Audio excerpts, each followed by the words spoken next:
యొక్క అనుభవంలో వారికి మాత్రమే తెలుస్తుంది. ನಿದ್ದೆ ಬರೋದಿಲ್ಲ. నిద్ర రాదు. ದೇವರ ಮಕ್ಕಳೇ ಭಯಂಕರವಾದಂತ ಒಂದು ಬೆವರು ಬರ್ತಾ ಇರ್ತೈತಿ. దేవుని బిడ్డ భయంకరమైన శబ్ద అంతా కూడా వస్తా ఉంటుంది. ಅಂತ ಒಂದು ಪರಿಸ್ಥಿತಿಯಲ್ಲಿ అటువంటి పరిస్థితిలో ಯೇಸುವನ್ನು ಅವರು ಕರ್ಕೊಂಡು ಹೋಗುತ್ತಾ ಇದ್ದಾರೆ. యేసును ఆ ఇంటికి తీసుకొని పోతా ఉన్నారు. ದೇವರ ಮಕ್ಕಳೇ ಬೈಬಲ್ ಮಾತಾಡುತ್ತಾ ಇದೆ. దేవుని బిడ్డ బైబిల్ మాట్లాడుతుంది. ಯೇಸು ಕೈ ಮುಟ್ಟುವಾಗನೇ ಕೈ ಇಡುವಾಗನೇ ಆ ಜ್ವರ ಬಿಟ್ಟು ಹೋಗಿ ಬಿಡುತ್ತಾ ಇದೆ. యేసయ్య తను చేయి పెట్టిన వెంటనే తనలో ఉన్న జ్వరం వదిలిపెట్టిపోయింది. ಜ್ವರವನ್ನು ಗುಣ ಮಾಡಿದ ಮಾತ್ರವಲ್ಲ, జ్వరాన్ని బాగు చేసి ಮಾತ್ರವೇ ನನ್ನ కాదు, ದೇವರು ಮತ್ತು ಬಲವನ್ನು ಕೊಡುವ ದೇವರಾಗಿದ್ದಾನೆ. దేవుడు తిరిగి బలాన్ని ఇచ్చేవాడైతున్నాడు. ಹಲ್ಲೆಲೂಯಾ. ಬಲ ಕೊಡುವ ದೇವರಾಗಿದ್ದಾನೆ. ಬೈಬಲ್ ಮಾತಾಡುತ್ತಾ ಇದೆ. ನಮ್ಮ ದೇವರು ಗುಣ ಮಾಡೋದು ಮಾತ್ರವಲ್ಲ, ನಮ್ಮ ದೇವರು ಹೊಸ ಬಲ ಕೊಡುವ ದೇವರಾಗಿದ್ದಾನೆ. మన దేవుడు స్వస్థతనిచ్చేదే దేవుడు అంత మాత్రమే కాదు, నూతనమైన బలముతో నింపువాడైతున్నాడు. ಬೈಬಲ್ ಮಾತಾಡುತ್ತಾ ಇದೆ. ಯೆಶಾಯ ಗ್ರಂಥ 49ನೇ ಅಧ್ಯಾಯ 29ನೇ ವಚನ ಗಮನಿಸಿದ್ರೆ, ಯೆಶಾಯ ಗ್ರಂಥము 40వ అధ్యాయము 29వ వచనంలో చూసినట్లయితే, the book of Isaiah 40th chapter 29th word ಅಲ್ಲಿ ಗಮನ ಕೊಡದಾದ್ರೆ, ಯೆಶಾಯ ಗ್ರಂಥము 40వ అధ్యాయం 29వ వచనంలో మాట్లాడుతున్నాడు. ಅಲ್ಲಿ ದೇವರ ವಾಕ್ಯ ಹೇಳುತ್ತಾ ಇದೆ. అక్కడ దేవుని వాక్యం సలహిస్తుంది. ದೇವರು ಬಲಹೀನರಿಗೆ ಬಲವನ್ನು ಕೊಡುವ ದೇವರು, ಶಕ್ತಿಹೀನರಿಗೆ ಬಲಾಭಿವೃದ್ಧಿಯನ್ನು ಕೊಡುವ ದೇವರಾಗಿರುತ್ತಾ ಇದ್ದಾನೆ. అక్కడ చూసినట్లయితే బలహీనులకు ఆయన బలమిచ్చు వాడైతున్నాడు, శక్తిహీనులకు అధికమైన శక్తితో నింపువాడైతున్నాడు. ದೇವರ ಮಕ್ಕಳೇ, ಶಕ್ತಿಹೀನರಿಗೆ ದೇವರು ಬಲವನ್ನು ಕೊಡುವ ದೇವರಾಗಿದ್ದಾನೆ. శక్తిహీనులకు అధికమైన బలముతో నింపువాడైతున్నాడు. ಇವತ್ತು ನಾನು ನಂಬುತ್ತಾ ಇದ್ದೇನೆ, ఈ రోజు నేను నమ్ముతున్నా, ಯಾರು ಬಲಹೀನರಾಗಿ ಸ್ಥಳಕ್ಕೆ ಬಂದಿದ್ದಾರೋ, ఎవరైతే బలహీనులై ఈ స్థలానికి వచ్చిండ్రో, ಶಾರೀರಿಕವಾಗಿ ಆಧ್ಯಾತ್ಮಿಕವಾಗಿ ಒಂದು ವೇಳೆ ನೀನು ಬಲಹೀನನಾಗಿರೋದಾದ್ರೆ, ನನ್ನ ದೇವರು ನಿನಗೆ ಹೊಸ ಬಲವನ್ನು ಕೊಡುವ ದೇವರಾಗಿದ್ದಾನೆ. శారీరకంగా కానీ ఆధ్యాత్మికంగా కానీ నువ్వు ఒకవేళ బలహీనంగా ఈ స్థలానికి వచ్చినట్లయితే నా దేవుడు నీకు బలాన్ని నింపువాడైతున్నాడు. ಬೈಬಲ್ ಮಾತಾಡುತ್ತಾ ಇದೆ. బైబిల్ మాట్లాడుతుంది. ಕೋರೋ ಮಕ್ಕಳು ಹೇಳುತ್ತಾ ಇದ್ದರು, కోరా కుమారులు అంటున్నారు. ಕೀರ್ತನೆಗಳಲ್ಲಿ ನಾವು ಗಮನ ಕೊಡದಾದ್ರೆ,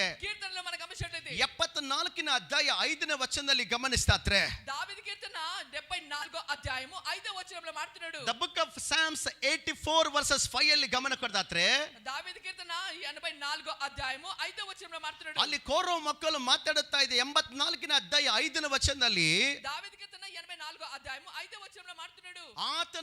ಆತನಿಂದ ಬಲ ಹೊಂದಿದವರು ಧನ್ಯರು ಅಂತ ಹೇಳುತ್ತಾ ಇದ್ದಾನೆ. ఆయన నుండి బలము నొందిన వారు ధన్యులంటున్నాడు. ಯೆಹೋವನಿಂದ ಬಲ ಹೊಂದಿಕೊಂಡಿದ್ದವರು ಧನ್ಯರು ಅಂತ ಹೇಳುತ್ತಾ ಇದ್ದಾರೆ. యెహోవా వలన బలము నొందిన వారు ధన్యులంటున్నాడు. ಆ ಬಲವನ್ನು ಏನು ಮಾಡ್ತಾ ಇದ್ದಾರೆ? ఆ బలాన్ని ఏం చేస్తున్నారు? ದೇವರ ಮುಖಾಂತರ ಯಾರು ಬಲವನ್ನು ಹೊಂದಿಕೊಳ್ಳುತ್ತಾ ಇದ್ರು, ಅವರು ಯಾತ್ರೆ ಮಾಡುವಂತ ಸಮಯದಲ್ಲಿ ಅವರು ಬಲವಾಗಿ ಪ್ರಯಾಣ ಮಾಡುವ ದೇವರಾಗಿರುತ್ತಾ ಇದ್ದಾರೆ. ఎవరైతే దేవుని వలన బలము నొందుకుంటారో వారి యాత్రలో వారు బలముగా ప్రయాణించువారు. ದೇವರ ಮಕ್ಕಳೇ, ನಿನ್ನ ಜೀವಿತದಲ್ಲಿ ನೀನು ಟೈರ್ಡ್ ಆಗಿರುತ್ತಾ ಇದ್ಯಾ? నీ జీవితంలో నువ్వు సోలిపోయినవా? ನೀನು ಬಲಹೀನನಾಗಿರುತ್ತಾ ಇದ್ಯಾ? నువ్వు బలహీనంగా ఉంటున్నావా? ಬ್ರದರ್, ನಾನು ಮುಂದಕ್ಕೆ ಹೋಗ್ಲಿಕ್ಕೆ ಆಗುತ್ತಾ ಇಲ್ಲ, బ్రదర్ నేను ముందుకు పోవడానికి చేతకాదు, ನಾನು ಸೋತೋಗ್ಬಿಟ್ಟಿದ್ದೇನೆ, నేను సోలిపోయినా, ನನ್ನ ಅಲ್ಲಿಗೆ ಬಲವಿಲ್ಲ, నాలో బలము లేదు, ನಾನು ಬಲಹೀನನಾಗಿರುತ್ತಾ ಇದ್ದೇನೆ, నేను బలహీనమైపోయినా, ನನ್ನ ಜೀವಿತದಲ್ಲಿ ಏನು ಮಾಡ್ಲಿಕ್ಕೆ ಆಗುತ್ತಾ ಇಲ್ಲ. నా జీవితంలో ఏమి చేయడానికి చేతకాదు. ಮನಸ್ಸಲ್ಲಿ ಇರುತ್ತಾ ಇದೆ ಓಡಬೇಕಂತ, మనసులో పరిగెత్తాలనే ఆశ ಆದ್ರೆ ఉంది. ನನ್ನ ದೇಹವು ನನಗೆ ಪರ್ಮಿಟ್ ಕೊಡುತ್ತಾ ಇಲ್ಲ. కానీ నా దేహము నాకు సపోర్ట్ చేయడం లేదు. ನಾನು ಸೋತೋಗ್ಬಿಟ್ಟಿದ್ದೇನೆ నేను ఓడిపోయినా ಅಂತ ಈ ಸ್ಥಳದಲ್ಲಿ ಬಂದು ಕುಡಿದಾದ್ರೆ,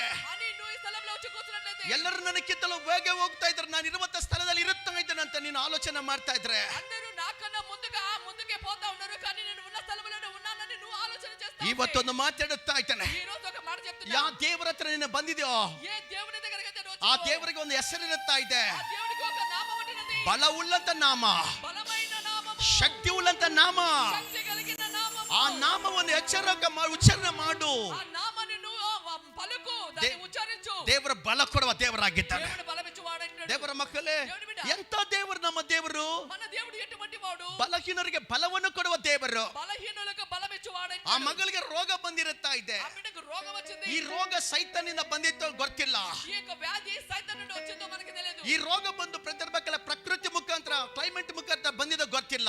ఈ వ్యాధి ప్రకృతి ద్వారా వచ్చిందో తెలియదు మనకి. ಆದ್ರೆ ಬೈಬಲ್ ಮಾತಾಡುತ್ತಾ ಇದೆ, ಯೇಸು ಕ್ರಿಸ್ತನು ಮುಟ್ಟುವಾಗ ಅದು ಬಿಟ್ಟು ಹೋಗಿರುತ್ತಾ ಇದೆ. యేసయ్య తనను ముట్టిన వెంటనే అది వదిలిపెట్టి పోయిందని చెప్తున్నాడు. ಬಿಟ್ಟು ಹೋಗೋದು ಅನ್ನೋದು ಪ್ರತಿರ್ಬೇಕಲ್ಲ, ಬೈಬಲ್ ಹೇಳ್ತಾ ಇದೆ. ಸೈತಾನ್ ಯಾರು ಇರ್ತಾ ಇದ್ದೋ ಅದು ಗದರಿಸುವಾಗ ಬಿಟ್ಟು ಹೋಗ್ತೈತೆ. దేవుని బిడ్డ విడిచిపెట్టి పోయేదనంటే సైతానుకు ఎవరికైతే సైతాన్ని పడుతుందో దాన్ని గద్దించిన వెంటనే అది విడిచిపెట్టి పోతుంది. ನಾನು ನಂಬುತ್ತಾ ಇದ್ದೇನೆ, నేను నమ్ముతున్నా. ಇವತ್ತು ದೇವರ ಕೈ ನಿನ್ನ ಮೇಲೆ ಬರ್ತಾ ಇದೆ. ఈ రోజు దేవుని యొక్క హస్తము ದೇವರ ಹಸ್ತ ನಿನ್ನ ಮೇಲೆ ಬರ್ತಾ ಇದೆ. ಕಾರಣ ಯಾಕಂದ್ರೆ ನನ್ನ ದೇವರ ಕೈಯಲ್ಲಿ ಅದ್ಭುತಗಳಿರುತ್ತಾ ಇದೆ. ఆ దేవుని యొక్క హస్తములో అద్భుతాలు ಅದು ఉన్నవి. ಸಾಧಾರಣವಾದ ಹಸ್ತವಲ್ಲ. అది సాధారణమైన చేయి కాదు. ಆ ಹಸ್ತವು ಪ್ರತಿರ್ಬೇಕಲ್ಲ, ಆತನ ಚಕ್ರ ನಮ್ಮನ್ನು ಅದು ಕೈಯಲ್ಲಿ ಹಿಡ್ಕೊಂಡಿದ್ದ ಕೈ ಆಗಿರುತ್ತಾ ಇದೆ. దేవుని బిడ్డ అది సాధారణమైన హస్తం ಹೇಳ್ತಾನು, అందుకని అంటున్నాడు, ನೋಡು ನನ್ನ ಅಂಗೈಯಲ್ಲಿ ನಾನು ಚಿತ್ರಿಸಿ ಬಿಟ್ಟಿದ್ದೇನೆ. చూడు నా అర చేతులు నేను చెక్కుకొని ఉన్నా.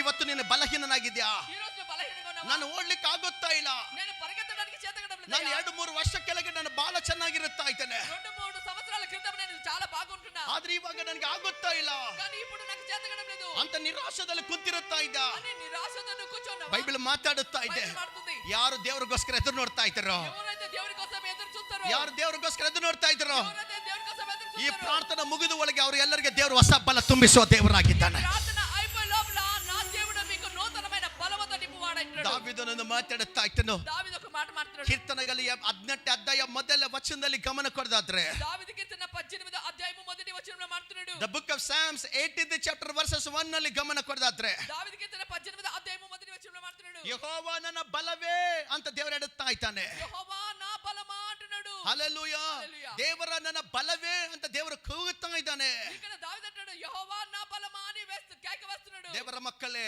ಯಾರು ನಮ್ಮ ಬಲ, ఎవరు మన బలము, ಯಾರು ನಮ್ಮ ಬಲ?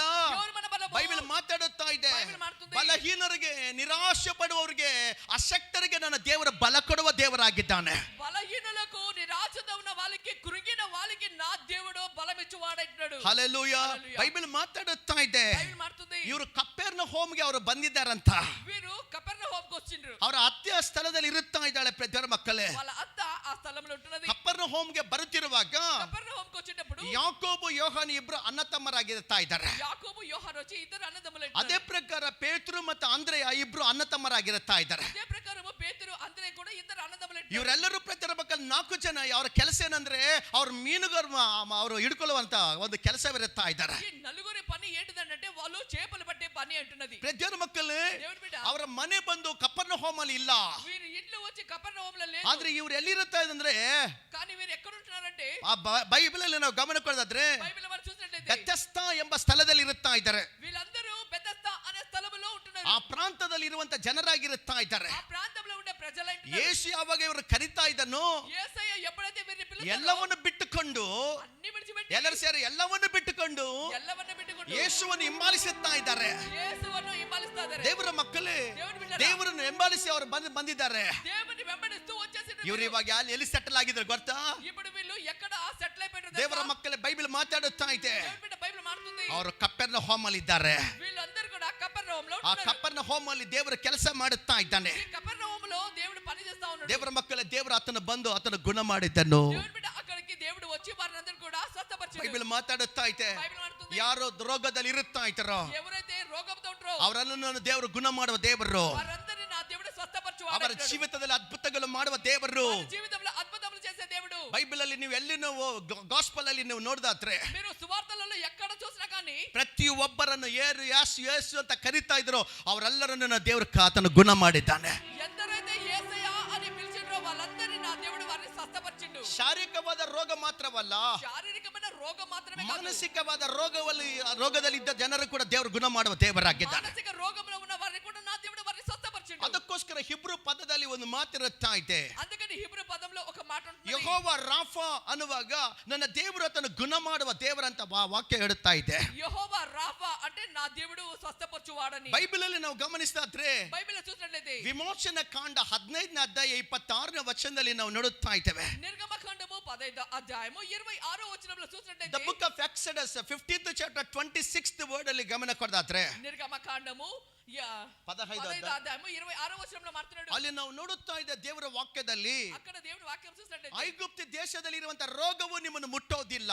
ఈ ఐగుప్తు దేశంలో ఉన్న రోగము ఇక మీదట మిమ్మల్ని తాకదంటున్నాడు. ದೇವರಿಗೆ ಸ್ತೋತ್ರ. దేవునికి స్తోత్రం. ಇವತ್ತು ನಾವು ಸಜೀವರಾಗಿದ್ದೇವಂದ್ರೆ, ఈ రోజు మనమందరం సజీవులుగా ఉన్నాం. 5 ವರ್ಷ ಕೆಳಗಡೆ ಭಯಂಕರ ರೋಗ ಬಂದ್ರು ನಾವು ಸಜೀವರಾಗಿದೆ ಅಂದ್ರೆ ದೇವರು ನಮ್ಮನ್ನು ಗುಣ ಮಾಡಿದ ದೇವರಾಗಿದ್ದಾನೆ. 5 సంవత్సరాల క్రితము రోగం వచ్చింది, మనం ఇంకా ఈ రోజు సజీవులుగా ఉన్నామనంటే దేవుడు మనల్ని ముట్టింటున్నాడు. ಐಗುಪ್ತ ದೇಶದಲ್ಲಿ ಇರುವಂತ ರೋಗ ನಾನು ನಿಮ್ಮನ್ನು ಮುಟ್ಟೋದಿಲ್ಲ.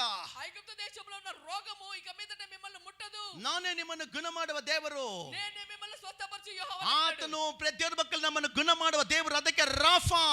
ఆయన మనల్ని స్వస్థపరిచే దేవుడు, అందుకని యెహోవా రాఫా. ಇವತ್ತು ನೀನು ಕೂಗುತ್ತಾದ್ರೆ, ఈ రోజు నువ్వు ఒకవేళ పిలిచినట్లయితే ನನ್ನ ದೇವರು ನಿನ್ನ ಜೀವಿತದಲ್ಲಿ ಅದ್ಭುತಗಳು ಮಾಡುವ ದೇವರಾಗಿದ್ದಾನೆ. ఆ దేవుడు నీ జీవితంలో అద్భుతాలు చేసేవాడు. ಒಂದು ಊರಲ್ಲಿ ದೇವರ ಮಕ್ಕಳೇ, ఒక ఊరిలో దేవుని బిడ్డ, ಒಂದು ತಾಯಿಗೆ ಭಯಂಕರವಾದ ರೋಗ ಬಂದಿರುತ್ತಾ ಇದೆ. ఒక తల్లికి భయంకరమైన వ్యాధి వచ్చింది. వచ్చింది. ಆ ಮಗಳು ಪ್ರತಿ ಮಕ್ಕಳೇ ಮಗಲಲ್ಲಿ ಪ್ರತಿ ಮಕ್ಕಳೇ ಹೊಟ್ಟೆ ನೋವು ಬಾಲ ಇರುತ್ತಾ ಇದೆ. ಆ ತಲ್ಲಿకి ಕడుపు నొప్పి చాలా ఉంటున్నది. ದಿವಸ ಅದು ಭಯಂಕರವಾಗಿ ಆಗುತ್ತಾ ಇದ್ದಾನೆ, ಕಡಿಮೆ ಆಗುತ್ತಾ ಇಲ್ಲ. రోజుకు అది ఎక్కువైతేనే ఉంది కానీ తక్కువ కావడం లేదు. ಕಡೆದಾಗಿ ಪ್ರತಿ ಮಕ್ಕಳೇ చివరిగా దేవుని బిడ్డ ಆ ಮಗಳನ್ನು ಹೋಗಿ ಹಾಸ್ಪಿಟಲ್ ತಗೊಂಡು ಹೋಗಿದ ನಂತರ ಈ ಬಿಡ್ಡను హాస్పిటల్ కి తీసుకెళ్లిన తర్వాత ಹೋಗಿದ ನಂತರ పోయిన తర్వాత ಎಲ್ಲಾ ಪರೀಕ್ಷೆ ಮಾಡ್ಕೊಂಡಿದ್ರು. అన్ని పరీక్షించిండ్రు. ಪರೀಕ್ಷೆ ಮಾಡಿದ ನಂತರ పరీక్షించిన తర్వాత ಆ ಮಗಳ ಒಳಗೆ ಒಂದು ಗಡ್ಡೆ ಇರುತ್ತಾ ಇದೆ. ಆ ತಲ್ಲಿ ಕడుపులో ఒక గడ్డ ఉంటున్నది. ಆ ಗಡ್ಡೆದ ಪ್ರಕಾರ ಆ ಮಗಳಿಗೆ ಪ್ರಾಣಕ್ಕೆ ಅಪಾಯವಿರುತ್ತಾ ಇದೆ. ಆ ಗಡ್డ ಕడుపులో ఉండటం వలన తన ప్రాణానికి అపాయం ఉంటది. ಅಪಾಯ ಇದೆ. అపాయం ಆ ಮಗಳಿಗೆ ಒಂದೇ ಒಂದು ಮಗು ಇರುತ್ತಾ ಇದ್ದೇನೋ. ಈ ತಲ್ಲಿకి ఒకే ఒక ಮಗ ಇದ್ದ. కుమారుడు ఉన్నాడు. ಆ ಮಗು ಪ್ರತಿ ಮಕ್ಕಳಿದ್ದ ಪ್ರಕಾರ ಆ ಕುಮಾರುడు ಆ ಪ್ರಕಾರ ಆತನ ಕರೆದು ಎಡುತ್ತಾ ಇದ್ದೇನೋ. ಆ ಕುಮಾರುడి దగ్గరికి పిలిచి ಆಪರೇಷನ್ ನಿಮ್ಮ ತಾಯಿಗೆ ಮಾಡಿಲ್ಲ ಅಂದ್ರೆ ಖಂಡಿತವಾಗಿ ಸತ್ತು ಹೋಗ್ಬಿಡ್ತಾ ಇದ್ದಾಳೆ. ಈ ಡಾಕ್ಟರ್ ಆ పిల్లవాడిని పిలిచి నీ తల్లికి ఆపరేషన్ చేయకపోతే ఆ తల్లి చచ్చిపోతుంది ಸತ್ತು ಹೋಗ್ಬಿಡ್ತಾ ಇದ್ದಾಳೆ ಅಂತ ಹೇಳ್ತಿರುವಾಗ చనిపోతుందని చెప్పిన తర్వాత ಸಾರ್ ಹೇಗಾದ್ರೂ ನನ್ನ ತಾಯಿಯನ್ನು ಉಳಿಸಿ, ಯಾಕಂದ್ರೆ ನನಗೆ ಅಪ್ಪ ಕೂಡ ಇಲ್ಲ. ఆ పిల్లవాడు అంటున్నాడు, సార్ ఏమైనా చేసి నా తల్లిని బ్రతికించు సార్, నాకు తండ్రి కూడా లేడంటున్నాడు. ಸರಿ ಅಂತ ಪ್ರತಿ ಮಕ್ಕಳು ಹಾಸ್ಪಿಟಲ್ ಅಡ್ಮಿಟ್ ಮಾಡ್ಕೊಂಡಿದ್ದಾರೆ. సరే అని చెప్పి వాళ్ళు హాస్పిటల్లో అడ్మిట్ చేసుకున్నారు. ನಡೆದ ಕಾರ್ಯವೇನೆಂದ್ರೆ జరిగిన కారణం ఏంటంటే ಡಾಕ್ಟರ್ಸ್ ಒಂದು ಪೇಪರ್ ಅಲ್ಲಿ ಬರೆದು ಪ್ರಿಸ್ಕ್ರಿಪ್ಷನ್ ಅಂತ ಕೊಡ್ತಾರ. డాక్టర్ ఒక పేపర్ లో రాసి అద్ద ప్రిస్క్రిప్షన్ ఇస్తారు. ಆ ಪ್ರಿಸ್ಕ್ರಿಪ್ಷನ್ ಕೊಡುವಾಗ ఈ ప్రిస్క్రిప్షన్ ఇచ్చినప్పుడు ಈತನು ಪ್ರತಿ ಮಕ್ಕಳು ಓಡಿ ಹೋಗಿತ್ತಾ ಇದ್ದ. ಈ పిల్లవాడు పరిగెత్తిపోతా ఉన్నాడు. ಮಧ್ಯಾಹ್ನವಾಗಿರುತ್ತಾ ಐತೆ. మధ్యాహ్నమైంది. ಆ ಮಧ್ಯಾಹ್ನದಲ್ಲಿ ನಡೀತಿರುವಾಗ మధ్యాహ్నం జరిగినప్పుడు ಊಟದ ಸಮಯ ಆಗಿರುತ್ತಾ ಐತೆ.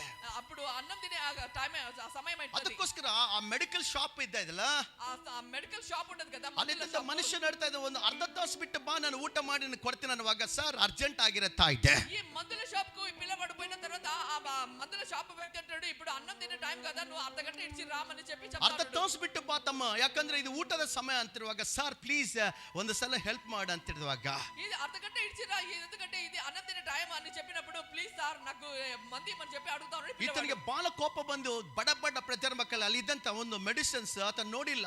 ಆ ಮೆಡಿಸಿನ್ ಅನ್ನು ತಗೊಂಡು ಆತನು ಕೊಟ್ಟಿ ಬಿಟ್ಟಿದ್ದ. ఈ మెడికల్ షాప్ వ్యక్తికి ఆ పిల్లవాడు చాలా సతాయిస్తుడు కనుక ఆ కోపం వచ్చేసి అక్కడ ఉన్న మందు ఏదో ఒకటి తీసి ఆ పిల్ల మనకి ఇచ్చేసి ಆ ಮೆಡಿಸಿನ್ ಕೊಟ್ಟು ಬಿಟ್ಟಿದ್ದ. ಏನನ್ನು ಅದು ಕೊಟ್ಟು ಬಿಟ್ಟಿದ್ದ. ఏదో ఒక మందు ఆ పిల్ల మనకి ఇచ్చిండు. ಈ ಹುಡುಗ ತಗೊಂಡು ಪ್ರತಿ ಮಕ್ಕಳು ಸೈಕಲ್ ತಗೊಂಡು ಹೋಗುತ್ತಾ ಇದ್ದ. ఈ పిల్లవాడు సైకిల్ లో తీసుకొని బాగా పోతా ఉన్నాడు. ಆ ನಂತರ ಪ್ರತಿ ಮಕ್ಕಳೇ ఆ తర్వాత దేవుని బిడ్డ ಆ ಮೆಡಿಕಲ್ ಶಾಪ್ ಹತ್ತಿರ ಆ ಮನುಷ್ಯನಿಗೆ ಅರ್ಥವಾಗುತ್ತಾ ಇದೆ. ఈ మెడికల్ షాప్ వ్యక్తికి అప్పుడు అర్థమవుతుంది. ಆತನ ಶಟರ್ ಹಾಕೊಂಡು ಆತನು ಊಟ ಮಾಡ್ಲಿಕ್ಕೆ ಮುಂಚಿತವಾಗಿ ಪ್ರಾರ್ಥನೆ ಮಾಡ್ತಾ ಇದ್ದ. ఈ వ్యక్తి సెంటర్ వేసి అన్నం తినకన్నా ముందు ఆ వ్యక్తి ప్రార్థన చేసుకుంటా ఉన్నాడు. ಪ್ರಾರ್ಥನೆ ಮಾಡ್ತಿರುವಾಗ ప్రార్థన చేసేటప్పుడు ಆತನಿಗೆ ನೆನಪು ಬರುತ್ತಾ ಇದೆ. ఈ వ్యక్తికి మధ్య జ్ఞాపకం వస్తుంది, ನಾನು ಏನು ಕೊಟ್ಟಿದ್ದೆ ಆ ಹುಡುಗಗೆ, నేను ఏం మందు ఇచ్చినా ఆ పిల్లవాడికి. ಈ ಗಡಬಿಡಲ್ಲಿ నేను ಏನು ಕೊಟ್ಟಿದ್ದೇನಂತ ಆತನು ಪ್ರತಿ ಕಣ್ಣು ನೋಡ್ತಿರುವಾಗ ಪಕ್ಕದಲ್ಲಿ ಪಾಯ್ಸನ್ ಕೊಟ್ಟು ಬಿಟ್ಟಿದ್ದ. ఈ అవసరంలో నేను ఆ పిల్లవాడికి ఏం మందు ఇచ్చినానని చెప్పి కన్ను తెరిచి ఆ స్థలానికి చూసినప్పుడు అది విషం ఇచ్చిట్టున్నాడు. ಕೊಡುವಂತ ಮೆಡಿಸಿನ್ ಕೊಟ್ಟಿಲ್ಲ, ಪಾಯ್ಸನ್ ಕೊಟ್ಟು ಬಿಟ್ಟಿದ್ದ. ఈ వ్యక్తి మందు ప్లేస్ లో ఆ వ్యక్తి విషం ఇచ్చిట్టున్నాడు. ಇವಾಗ ಆತನಿಗೆ ಬಹಳ ಟೆನ್ಷನ್ ಆಗಿಬಿಟ್ಟೈತಿ. ఇప్పుడు ఆ మెడికల్ షాప్ వ్యక్తికి చాలా టెన్షన్ అయింది. ಊಟ ಪಕ್ಕದಲ್ಲಿ ಇಟ್ಟಿದ್ದ. ఆహారం అంతా పక్కన పెట్టి ಮೊಣಕಾಲ ಉರಿದು ಪ್ರಾರ್ಥನೆ ಮಾಡ್ತಾ ಇದ್ದ. మోకాళ్ళకి ప్రార్థన చేస్తున్నాడు. ಕರ್ತನೇ, తండ్రి ನೀನ್ ಏನಾದ್ರೂ ಮಾಡ್ಲಿಕ್ಕೆ ಶಕ್ತಿ ಇದೆ. నువ్వు ఏమైనా చేయగలవయ్యా. ಆ ಮಗನನ್ನು ಒಂದು ಸಲ ಮತ್ತೆ ಬ್ಯಾಗ್ ಬರ್ಲಿ.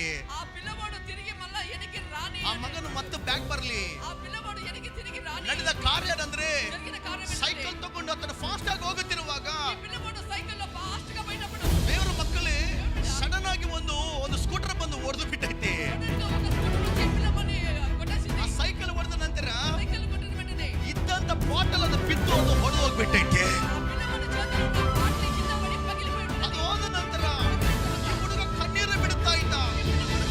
ನನ್ನ ಹತ್ರ ಹಣ ಇಲ್ಲ, నా దగ్గర డబ్బులు లేవు. ಇದ್ದಿದ್ದ ಹಣದಿಂದ ಈ ನನ್ನ ಒಂದು ಮೆಡಿಸಿನ್ ತಗೊಂಡು ಬಂದ.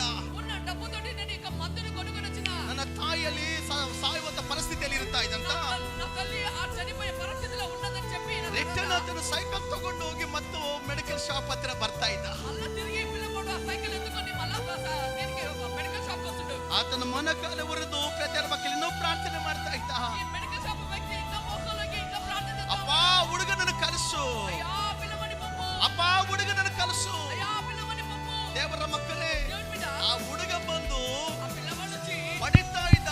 ఆ సెంటర్ కొడతా ಆ ఉన్నాడు. ಶಟರ್ ಬಡಿತಿರುವಾಗ సెంటర్ కొట్టినప్పుడు ಈತನು ಅದು ಓಪನ್ ಮಾಡುವಾಗ ఈ వ్యక్తి దాన్ని ఎత్తి ఓపెన్ చేసినప్పుడు ನೋಡಿದ ದೃಶ್ಯ ಏನಂದ್ರೆ చూసిన దృశ్యం ಆ ఏంటంటే ಹುಡುಗ ಎದುರಾಗಿ ನಿಂತ್ಕೊಂಡು ಬಿಟ್ಟಿದ್ದ. ఆ పిల్లవాడు ఎదురుగా వచ్చి నిలబడి ఉన్నాడు. ಆತನು ಹೊರಗೆ ಬಂದು ಜೋರಾಗಿ ಅಪ್ಪಿಕೊಂಡು ఈ వ్యక్తి బయటకు వచ్చి ఆ పిల్లవాడిని గట్టిగా కలుసుకొని ಈಗ ಅಂತ ಇದ್ದ ಹೇಳ್ತಾನ, ಸಾರ್ ನಾನು ಹೋಗೋ ಟೈಮಲ್ಲಿ ಸೈಕಲ್ ಯಾವ್ದು ಆಕ್ಸಿಡೆಂಟ್ ಆಗ್ಬಿಟ್ಟೈತಿ, ಅದು ಹೊಡೆದೋಗ್ಬಿಟ್ಟೈತಿ. ಇವಾಗ ನನ್ನ ತಾಯಿಗೆ ನಾನು ಮೆಡಿಸಿನ್ ತಗೋಬೇಕಂದ್ರೆ ಹಣವಿಲ್ಲ. ಆ ಮನುಷ್ಯನ ಹೇಳ್ತಾ ಇದ್ದನು, ನಿನ್ನ ತಾಯಿ ಆರಾಮಾಗೋವರೆಗೆ ನಾನು ಎಲ್ಲ ಇದು ಮೆಡಿಸಿನ್ ನಾನು ಕೊಟ್ಟೆ ಬಿಡುತ್ತೇನೆ. ದೇವರ ಮಕ್ಕಳೇ, ಯಾರು ನಮ್ಮ ದೇವರು? ಆತ ನುಡಿಗಳು కలిసి ಗುಣ ಮಾಡುವ ದೇವರು ಒಂದು ಸಲ, ಮತ್ತೊಂದು ಪಕ್ಕದಲ್ಲಿ ಆತನ ಮೆಡಿಸಿನ್ ಮುಖಾಂತರ ಕೂಡ ಗುಣ ಮಾಡುವ ದೇವರು. ನಮ್ಮ ಸಭೆಯಲ್ಲಿ ಔಷಧ ತಗೋಬೇಡ ಅಂತ ಅನ್ನೋದಿಲ್ಲ, ಔಷಧ ತಗೋ, ಅದು ವೇಳೆ ಆಗಿಲ್ಲ ಅಂದ್ರೆ ನಮ್ಮ ದೇವರು ಗುಣ ಮಾಡುವ ದೇವರಾಗಿದ್ದಾನೆ. మెడిసిన్ ఎంత మాత్రం తీసుకోబాకని చెప్పము, ఎందుకంటే తీసుకోవాలి. తీసుకున్న తర్వాత దేవుని సన్నిధికి వచ్చిన తర్వాత ఆయన స్వస్థపరచువాడు. ದೇವರ ಮಕ್ಕಳೇ, ನಮ್ಮ ದೇವರು ಅದ್ಭುತ ಮಾಡುವ ದೇವರು. మన దేవుడు అద్భుతము చేసే, ಯಾಕಂದ್ರೆ ಎಲ್ಲ ನಾಮದಲ್ಲಿಯೇ ಮೇಲಾದ ನಾಮ ಯೇಸುವಿನ ದಿವ್ಯ ನಾಮ. ಹಲ್ಲೆಲೂಯ. ಎಲ್ಲ ನಾಮದಲ್ಲಿಯೇ ಮೇಲಾದ ನಾಮ ಯೇಸುವಿನ ದಿವ್ಯ ನಾಮ. ಸರ್ವ ಜನರೆಲ್ಲ ಅಡ್ಡ ಬೆದ್ದು ಸ್ತೋತ್ರ ಮಾಡಿ, ಸರ್ವ ಜನರೆಲ್ಲ ಅಡ್ಡ ಬೆದ್ದು ಸ್ತೋತ್ರ ಮಾಡಿ ಹರ್ಷದಿಂದ ಹಾಡುವ ನಾಮ. ಹಲ್ಲೆಲೂಯ.